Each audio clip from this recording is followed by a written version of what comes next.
आज का ये वीडियो ने एकदम ज़बरदस्त होने वाला है, तो मस्त पकोड़े खा के बैठ जाओ। बिकॉज आज के इस वीडियो में हम समझेंगे कि क्यों एक आम इंसान के लिए म्यूचुअल फंड खरीदना इतना मुश्किल होता है और क्या तरीके हैं जो मैं अपने पर्सनल एक्सपीरियंस के साथ शेयर करूंगा जिससे कि आप एक अच्छा म्यूचुअल फंड अपने लिए खरीद सकते हो।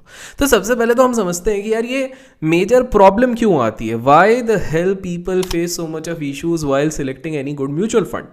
उसका एक सिंपल सा आंसर है भाई, बिकॉज इतने सारे एमसीज हो गए, इतने सारे प्लान्स हो गए, करीब करीब अगर आप जाके देखते हो regular plan, growth plan, dividend plan, फलाना प्लान, डिमका प्लान, ये सारे प्लान्स अगर मिला दो ना 4,000 से ज़्यादा प्लान्स होते हैं। तो इस चक्कर में काफ़ी ज़्यादा लोगों के दिमाग में कन्फ्यूजन होता है, लेकिन कुछ कन्फ्यूजन्स मैं आपके दूर कर देता हूँ। तो सबसे पहले ना आप दो शब्दों को बहुत बार देखोगे जिसके बारे में ज़्यादा लोग बात नहीं करते हैं। एक होता है डायरेक्ट प्लान होता है, एक रेगुलर प्लान होता है।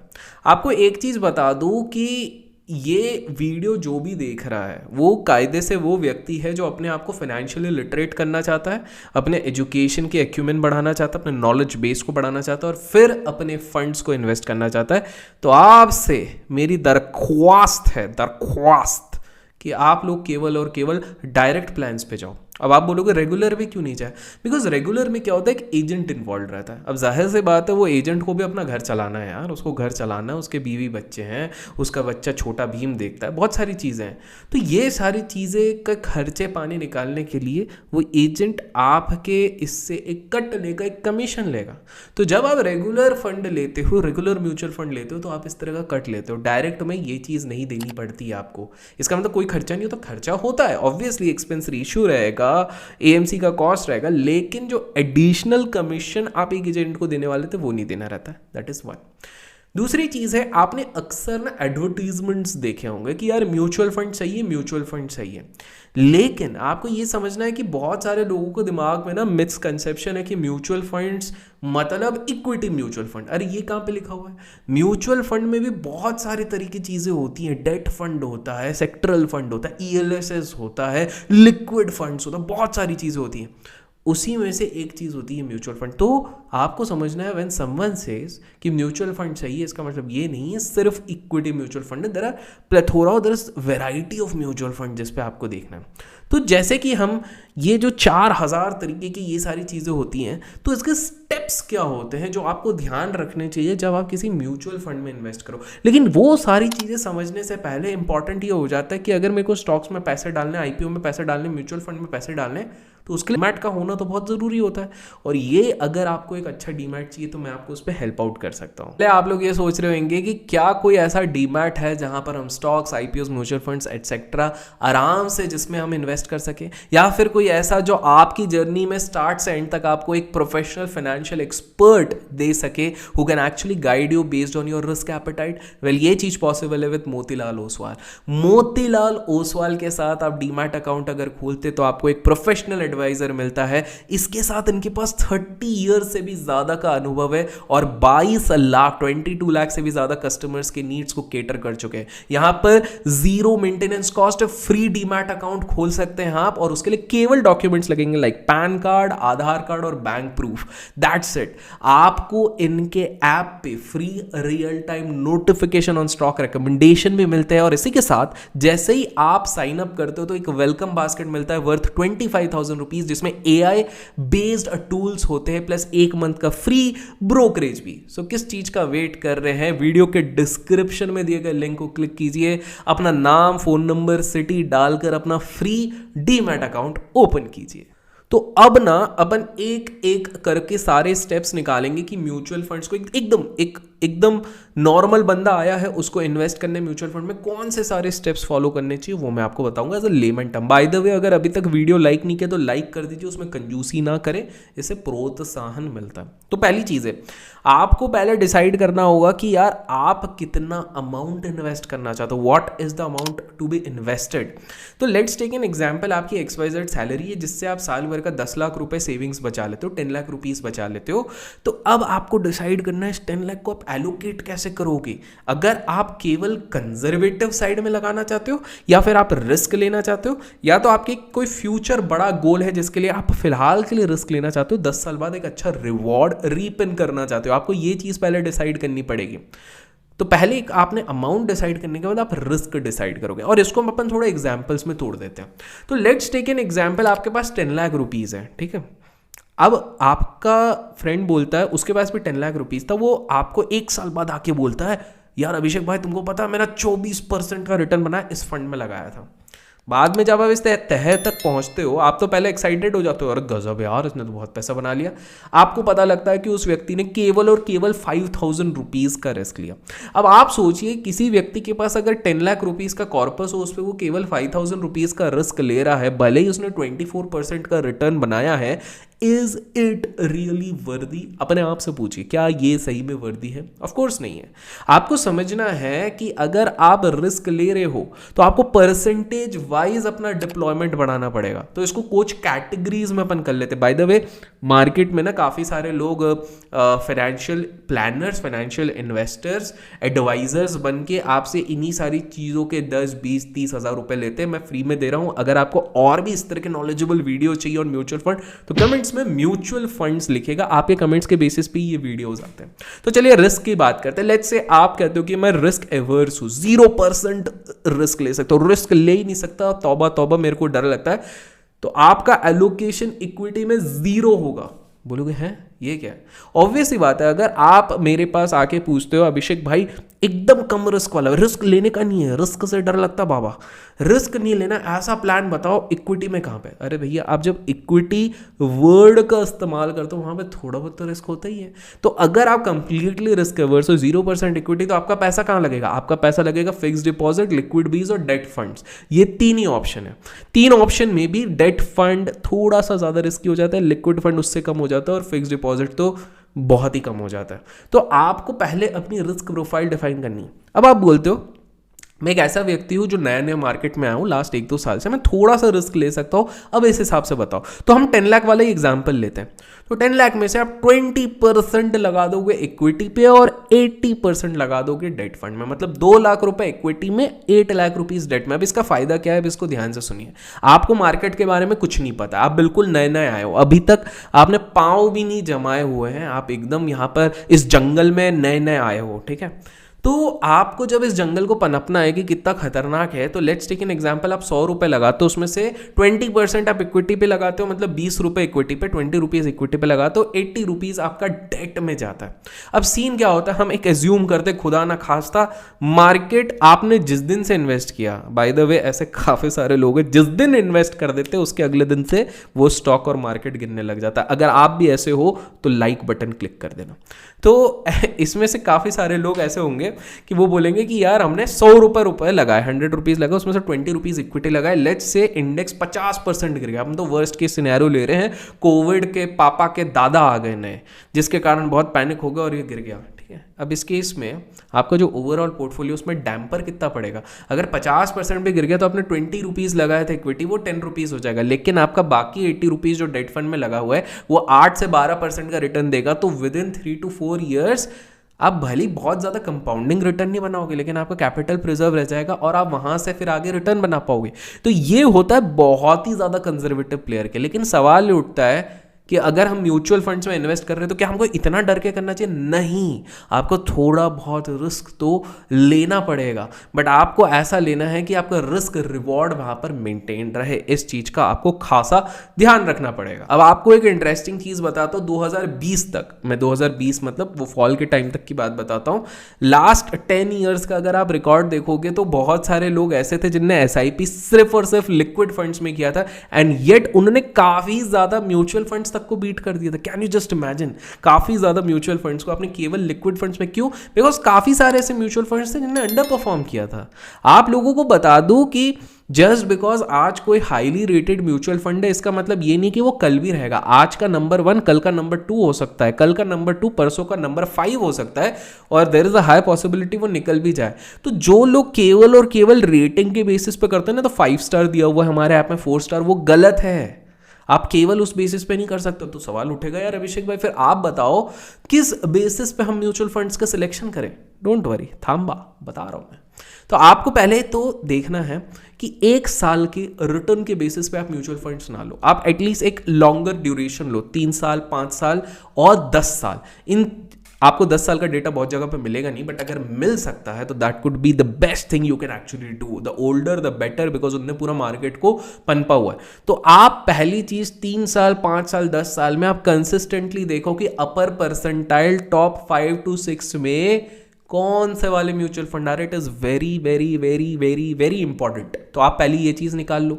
दूसरी चीज आपको ये चीज निकालनी है कि आपको अपना टाइप जब ले रहे हो तो उसमें आप ये मत सोचो कि जस्ट बिकॉज आप एक मिड कैप फंड में लगा रहे हो तो आप सारे अच्छे स्टॉक्स पे लगा रहे हो। आप हमेशा इनके कॉन्स्टिट्यूएंट्स भी देखिए। अब मैं ऐसा क्यों बोल रहा हूँ, अभी एक सिंपल सी बात है कि सेबी ने ना कुछ रूल्स बना के रखे हुए हैं, रेगुलेटर जो है उन्होंने कुछ रूल्स बनाए। फॉर एग्जांपल जब आप लार्ज कैप की बात करते हो तो उन्होंने एक डिफाइन कर दिया है कि कोई भी म्यूचुअल फंड जिसको लार्ज कैप स्टॉक्स में पैसे लगाने हुए हैं उनको top 100 companies as per their market capitalization in the BSC जो हैं उन्हीं में वो लगा सकते हैं। इसलिए आप देखोगे कि लार्ज कैप कोई भी म्यूचुअल फंड उठाओगे मोर और लेस 95% टाइम्स उनके कॉन्स्टिट्यूएंट सेम है। वही एचडीएफसी बैंक होगा, वही रिलायंस होगा, वही ये सारे कंपनीज होंगे, बिकॉज ये रूल आए हुए हैं।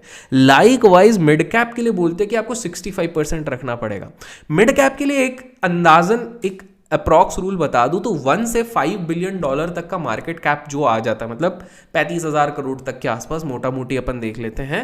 1 बिलियन मतलब 7,000 से 35,000 करोड़, 7,000 से 35,000 करोड़ के बीच वाले, उनको ये कहते हैं कि आप मिड कैप में आते हो। इसमें जाहिर सी बात है बहुत बार ऐसे काफ़ी ज़्यादा स्टॉक्स होंगे जिनका जो रिटर्न्स होगा बहुत ज़्यादा स्पेक्टेक्युलर होगा, अमेजिंग होगा, लेकिन इसका मतलब ये भी है कि बहुत बार ऐसे blue chip large cap companies होते हैं जिनमें कुछ घोटाला होता है, कुछ गड़बड़ होता है, जिसका वैल्यू इरोड होने लग जाता है तड़ तड़ तड़ तड़ तड़ तड़ तड़, उसके बाद वो नीचे आ जाता है। तो ऐसी भी हाई पॉसिबिलिटी कि आप इस तरह के स्टॉक्स में भी पैसे लगा दो जो शायद उतना वैल्यू डिजर्व नहीं करते हैं। Basically mid cap mutual fund में बहुत बार आपको worst of the blue chip stocks में मिल जाते हैं। तो आपको समझना ज़रूरी है कि जब भी आप किसी म्यूचुअल फंड में पैसा डालते हो तो आपको हर म्यूचुअल फंड की वेबसाइट पे उसके कॉन्स्टिट्यूएंट्स दिख जाते। तो एक बार आप देख लो, कहीं ऐसा तो नहीं है कल का बड़ा राजा आज मिड कैप हमारे फंड में आ गया, वो दूसरी चीज़ देख लो। तीसरी चीज़ आप ये देख लो कि आपकी एज अगर कम है, इफ़ यू आर बिलो 40, तब आप थोड़ा ज्यादा एक्सपोजर मिड कैप और मल्टी कैप में ज्यादा ले सकते हो। लेकिन अगर आपकी एज ज्यादा है तो आप केवल इंडेक्स फंड और लार्ज कैप में लो। क्यों? क्योंकि तब आपको सिक्योरिटी चाहिए। आपकी एज और ज्यादा है, लेट्स से आप 70 के ऊपर हो, तो आपका मैक्सिमम एक्सपोजर किस पे होना चाहिए? कमेंट्स में बताओ, लेट मी चेक। क्या आपके इक्विटी फंड में होना चाहिए, डेट फंड में होना चाहिए, फिक्स डिपॉजिट में होना चाहिए, या फिर रियल एस्टेट में होना चाहिए? कमेंट्स में बताओ अगर आपकी एज 70 प्लस है। मैंने पहले किसी वीडियो में बताया। तो आपको समझना आपका एलोकेशन ऐसा नहीं होगा कि आज अक्कड़ बक्कड़ बैठ लिए, मेरे पड़ोसी ने लिया है टॉप 5 में से 5 स्टार वाला स्टॉक लिया तो वो ले लो। दूसरी बात आपको बता दो, एक इंटरेस्टिंग चीज है, हम ये जो स्टार की बात कर रहे हैं आप जान के हैरान हो जाओगे, कुछ ऐसे डेट फंड्स हैं जिनने लास्ट 10 साल में नेगेटिव रिटर्न दिया, येट 4 to 5 स्टार उनको मिलता है। अब आप सोचोगे ये कैसा है? क्योंकि यहां पर कोई अकाउंटेबिलिटी नहीं है कौन स्टार दे रहा है। स्टार यहां पर विदाउट मच अकाउंटेबिलिटी भी बहुत सारे फंड्स में दी जाती है। इसलिए जरूरी है कि आप केवल स्टार्स और पास्ट परफॉर्मेंस के बेसिस पे जज मत करो। बाय द वे, आप में से कितने लोग ये मिस्टेक करो, खुद से ये चीज पूछना। और एक चीज आपको ये समझनी है कि बहुत बार ऐसा हो जाता है कि यार काफी सारे स्टॉक्स ना, आपने जब म्यूचुअल फंड लिया, लेट्स से आपने आज मिड कैप फंड लिया, क्यों आपको हर साल एक बार आपके म्यूचुअल फंड देखने चाहिए, जो बहुत लोग नहीं देखते। बहुत लोग मुझे आके बोलते हैं अभिषेक भाई मैंने आज पैसा लगाया, अब मैं 25 साल तक नहीं देखूंगा। नहीं, ये मत करना। आप कॉन्स्टिट्यूएंट्स हर साल एक बार देखो। क्यों? बिकॉज कभी कभार क्या होता है कि कोई मिड कैप स्टॉक लेते हैं, वो कम टाइम में इतना ज्यादा भग जाता है कि जिसके कारण आपका मिड कैप फंड रिटर्न दे रहा था वो बाद में उस मिड कैप फंड में होता नहीं है। मतलब सिंपल सी बात है, लेट्स से बजाज फाइनेंस आपने आपके म्यूचुअल फंड ने लिया हुआ था, ठीक है। अब बजाज फाइनेंस कम टाइम में इतना भग गया कि वो लार्ज कैप हो गया। अब इस केस में मिड कैप वालों को सेबी ने रूल बनाया, आप 65% मिड कैप रखोगे, बाकी आप थोड़ा बहुत कैश वैश ये सब चीज़ें रख सकते हो। अब ऑब्वियसली बात है, जब बजाज फाइनेंस, जब आपने म्यूचुअल फंड लिया मिड कैप वाला, तब उसमें था तो उसके कारण रिटर्न अच्छा गया, लेकिन बिकॉज ना वो लार्ज कैप बन गया है तो उस म्यूचुअल फंड को वो हटाना पड़ेगा। तो अगर आप हर साल मॉनिटर नहीं करोगे तो भाई हो सकता है आपके पूरे उस म्यूचुअल फंड वाले पोर्टफोलियो में केवल बजाज फाइनेंस ही सबसे ज़्यादा रिटर्न दे रहा था, तो आप तो फंस जाओगे ना। इसलिए ज़रूरी है कि आप इस चीज़ को नोटिस करें, ठीक है। अब आते हैं मेन मुद्दे में। मैं अगर बिगिनर हूं, मैं तीनों कैटेगरी बता दूं। मैं बिगिनर हूं तो मैं कहां पर इन्वेस्ट करूंगा? मैं 60% अपना पैसा लार्ज कैप फंड में लगाऊंगा, 40% मल्टी कैप में लगाऊंगा। मल्टी कैप में क्या, best of all the worlds मिल जाता है, ठीक है। दूसरी चीज है, अगर मैं एक ऐसा बंदा हूं जो 5-6 साल से मार्केट को देख रहा हूं, तो मैं क्या करूंगा? तो मैं एक लार्ज कैप फंड लूंगा, एक मल्टी कैप फंड लूंगा, एक कोई भी मेरा स्मॉल कैप मिड कैप, इस तरह से ये चीज लूंगा। अब आप में से कुछ लोगों का सवाल होगा कि यार वो हम सेक्टरल फंड ले क्या? अब आपको बताता हूं, असलियत ये है कि सेक्टरल फंड इज बेसिकली आप अपने अंदर के ईगो को सेटिस्फाई कर रहे हो। बोलोगे कैसे? देखो, सेक्टरल फंड में क्या होता है, फार्मा का फंड होता है, इंफ्रा का फंड होता है, मेटल फंड होता है, ये सारे फंड्स होते हैं। जाहिर सी बात है, जब भी आप किसी सेक्टरल फंड में लगा रहे हो तो कोई भी सेक्टर हमेशा तो ऊपर नहीं जाता। इसका मतलब आप क्या कोशिश करो, आप टाइमिंग करने की कोशिश करो। अब इसमें अगर आपने सही टाइम पे एंटर कर लिया, लेट्स से आपने कोविड का जब फॉल था तब हेल्थ केयर वाले म्यूचुअल फंड में कर लिया एंटर, क्योंकि मैंने अपने पेरेंट्स को करवाया था, तो उस केस में उनको 25-26% का रिटर्न मिल गया, which is good enough in a year. But आपको ये चीज समझनी है कि हर बार हम लोग टाइमिंग पे सही नहीं हो सकते। तो और आप लोग बोलोगे यार फिर हम सेक्टर्स का फायदा कैसे हो? तो मल्टी कैप लो ना। मल्टी कैप फंड में क्या होता है, मल्टी कैप फंड में जब भी किसी फंड मैनेजर को दिखेगा कि ये particular sector, let's say pharma sector ऊपर जा रहा है, तो वो मल्टी कैप वाले जब अपना रीबैलेंस करेंगे ना, अपने आप एलोकेशन फार्मा कंपनीज पे बढ़ा देंगे। तो अगर वो ऑलरेडी ये चीज़ कर रहे, तो आपको अपना माथा क्यों लगाना है? आपको क्यों सोचना है कि कब कौन सा सेक्टर ऊपर जाएगा, कब कौन सा नीचे जाएगा? तो ये बहुत ज़्यादा इंपॉर्टेंट है। तो फाइनली हम जब ये सारी चीज़ें लेते हैं म्यूचुअल फंड में, तो हमको किस चीज़ का ध्यान रखना चाहिए? पहली चीज़ है, आप हाई एक्सपेंस रेशियो को अवॉइड कीजिए, बिकॉज हाई एक्सपेंस रेशियो मतलब आपके जो नेट प्रॉफिट है उसको खा जाएगा। दूसरी चीज़ है, आपको 4-5 ELSS फंड लेने की जरूरत नहीं है। मैंने बहुत सारे लोगों को देखा है, टैक्स बचाने के चक्कर में 1 नहीं, 2 नहीं, 3 नहीं, 5-5, 6-6 ELS ले लेते हैं। ELSS fund, equity linked saving schemes. आपको एक चीज़ बताऊं, आप जाके इन ELSS का कॉन्स्टिट्यूएंट्स देखना, 99% टाइम सबके सेम है। तो जब सेम ही है तो आप 4-5 क्यों कर रहे हो? और अगर सिर्फ टैक्स सेविंग ही करनी है तो भैया एक ELSS लो, बाकी PPF कर लो, या बाकी इतने सारे इंस्ट्रूमेंट्स है उसमें पैसा लगाओ। हमको टैक्स बचाना है इसलिए हमने 6 ELSS ले लिया। अरे 6 में कुछ ज़्यादा फायदा हो तो बात करो ना। आप सबके अलग से एक्सपेंस दे रहे हो, आप सबके, और सब में स्टॉक्स भी सेम है। उससे बेटर एक ही में बड़ा अमाउंट लगाओ, प्लेन एंड सिंपल। क्यों अपने दिमाग को इतना जोर दे रहे हो यार? हमारे दिमाग वैसे भी छोटे छोटे से होते हैं यार, ज़्यादा हम यूज़, और उसको आप इतना ज़्यादा यूज़ कर ले रहे हो, अच्छा थोड़ी लगता है यार, बुरा लगता है यार। तो इस हिसाब से आपको ये चीज़ करनी है। दूसरी चीज़, बहुत सारे लोग पूछते हैं कि यार हमें ना पूरा पूरा पूरा का पूरा पैसा डाल दें क्या, लमसम पैसा डालें या SIP में डालें? तो मेरे भाई देखो, लमसम वही व्यक्ति डाल सकता है जो मार्केट में है और जो थोड़ा सा टाइमिंग कर सकता है, और ये स्किल का गेम हो जाता है। और मेरे अनुभव से 95% लोगों के पास ये स्किल नहीं रहता है। तो आप सिंपल सी चीज़ करो ना, आपने डिसाइड किया है कि मेरे को इस साल 20 लाख रुपए डालने हैं, मान लेते हैं 20 लाख रुपीज़। आप सेट इंसान हो भैया, मतलब अभिषेक भाई के वीडियोज़ देखे, सब्सक्राइब किया इस चैनल को, और आपने पैसे कमाने शुरू कर दिए और आप सेट बन गए। तो आपके पास 20 लाख रुपए, आप 20 लाख रुपए लगाने एक बार में मत लगाओ ना, उसको ट्रांच बना लो, उसको स्प्रेड आउट कर लो। कैसे? आप बोलोगे ये 20 लाख को मैं अगले 2 साल में डिप्लॉय करूंगा, हर महीने मैं एक लाख, मतलब 50,000 से 1 लाख डालूंगा। और इसी बीच में अगर गलती से किसी कारण बड़ा सा क्रैश आ गया किसी मंथ में, तो आप पे सोने पे सुहागा है, उस मंथ 50,000 की जगह 2 लाख रुपीज डाल दो, एज सिंपल एज दैट। अब आपको एक बहुत इंपॉर्टेंट लाइन बोल रहा हूं, वो आपको समझना है। इन लॉन्ग रन आपका 1% एक्स्ट्रा रिटर्न काउंट नहीं करेगा, लेकिन 1% एक्स्ट्रा इन्वेस्टमेंट काउंट करेगा। इसका मतलब क्या है?